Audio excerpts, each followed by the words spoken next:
chân ngày này bong ngon mà này màu lấy về bật đột Ghê không mến? anh ăn cứ admin option này bật dễ hay chọn vô mùi nữa cứ dùng mình nắng á Ok. anh ơi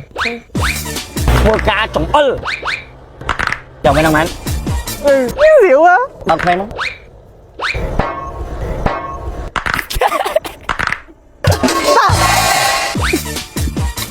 sao mà hơi mơ thường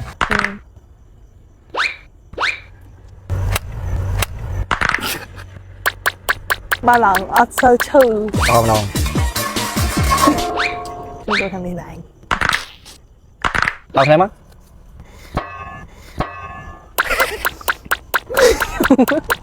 ok Đó. giờ nè à đây nè cái này nè chật lên vô mày nè giờ nè Viên đại. còn đang cho nó mặc đá nè vì vị trí bờ đánh pê đó không biết tao làm tích chỗ này bạt à rồi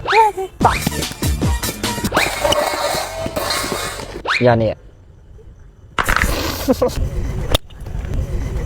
Mà nó cái gì coi vậy? ai phải nó phạt đi quay đứa hình sự Các bạn thả lên đã chi. bẹ bóng càng đòn thiệt cho mới mùi mùi này Jasmine bóng càng mới thiệt cho mới lại nè anh đang mong Ừ.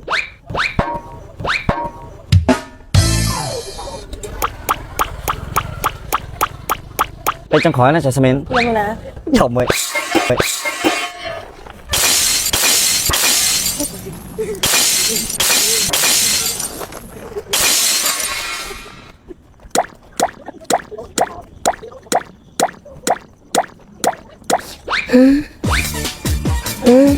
Mấy phải hạ phật vào này đấy.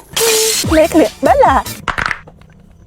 Bella under arm cream លេខឃ្លៀក Bella ជួយការពារបែកញើសខ្លឹមសារមានក្រទួដំពកនិងបែកសង្វារឃ្លៀកហើយបងប្អូនក៏អាចលាបបាននៅលើជង្គង់ឬកែងជើងឬតំបន់ណាដែលមានស្នាមក្លិនលាបបានទាំងបុរសនិងស្ត្រីសំខាន់នោះមានក្លិនក្រអូបដែលមានក្លិនក្រអូបទឹកអប់ពីប្រទេសបារាំងមានពីរជម្រើសសម្រាប់បងប្អូនជ្រើសរើសមានពណ៌ផ្កាឈូកនិងពណ៌ខៀវខ្នាតធំនិងខ្នាតតូចចុះបើសិនជាបងប្អូនមានបញ្ហាទាំងអស់នេះបងប្អូនអាចមកប្រើប្រាស់ជាមួយនឹងលេខឃ្លៀក Bella បានអី